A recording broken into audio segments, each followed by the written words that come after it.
Hi there, I'm Andrea Koppel, and it's time for coffee, the podcast where you get to hear firsthand what the jobs and careers that interest you the most are really like.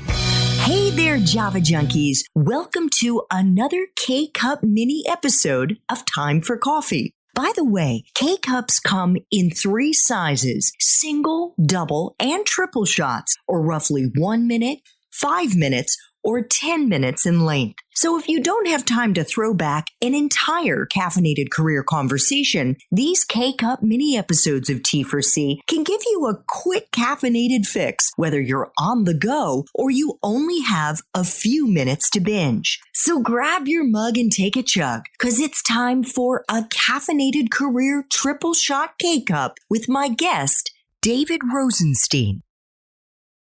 What are some of the most common mistakes, David, that students make when job searching? Oh, that's such a good question. The first one was a mistake that I made when I was starting. And that is, when you start informational interviews, it's a lot. And it's a lot to go into a conversation and to expect someone else to drive the conversation. I think Bronwyn spoke about this on a previous episode. Yes. But when you come with sharp questions and you come expecting saying, I have 10 questions for you, I want to be respectful of your time, that's a big mistake that a lot of students make. And a way to get over that too is not just preparing, but to practice, and not practicing on the people who are going to be your end goal. When I was in school freshman year, I had this big dream of working at Facebook. So I had informational interviews with every single person who graduated from Maryland who worked at Facebook. And I was so confident. I said, I know how to schmooze and speak. I'll be fine. And you can imagine how I burned every single one of those bridges because my questions weren't sharp. I didn't know how to research. So my advice to everyone here, practice on upperclassmen, the people who don't actually matter that much yet, and people who they're just students like you. You can have a conversation with them. And if you can master that, you can master the format, that could take you to any conversation. I would say poor informational interviewing skills, and then also relying too heavily on actually applying.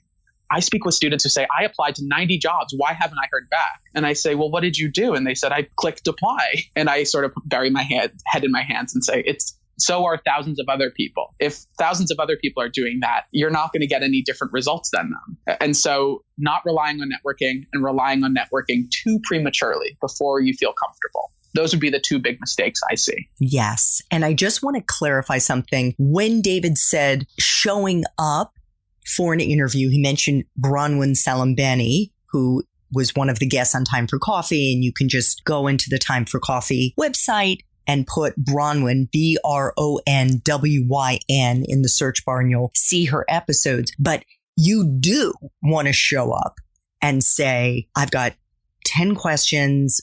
If you have time, I want to be respectful of your time, but I would love to have the opportunity to ask you these questions. That is what you want to be doing. You do want to have researched them and you do want to be prepared. So just to clarify, David, what advice do you offer your young clients about how they can find their dream job?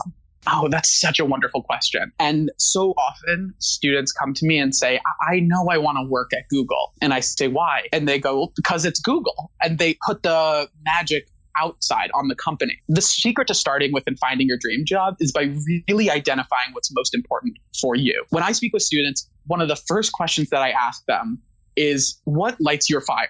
What is the thing that gets you excited to no end? What are your interests? And for me, it was always helping students and giving presentations. And then also, what are your skills? What are the core competencies, hard skills or soft skills that you want to showcase in a role? And for me, it was always public speaking and relationship building. And when you can find the intersection of your interests, your skills, and then what makes money, it's sort of this 3-way circle that is the way to find your dream job. Now, the reality is it may not be super easy.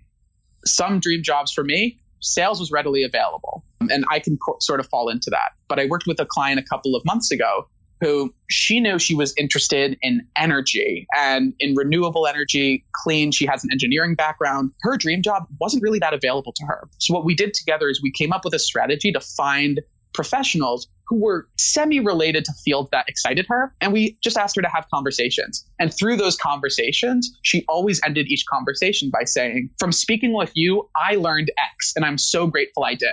I'm also interested in learning about Y, which I know you're probably not the best person to speak with. So who would you recommend I connect with?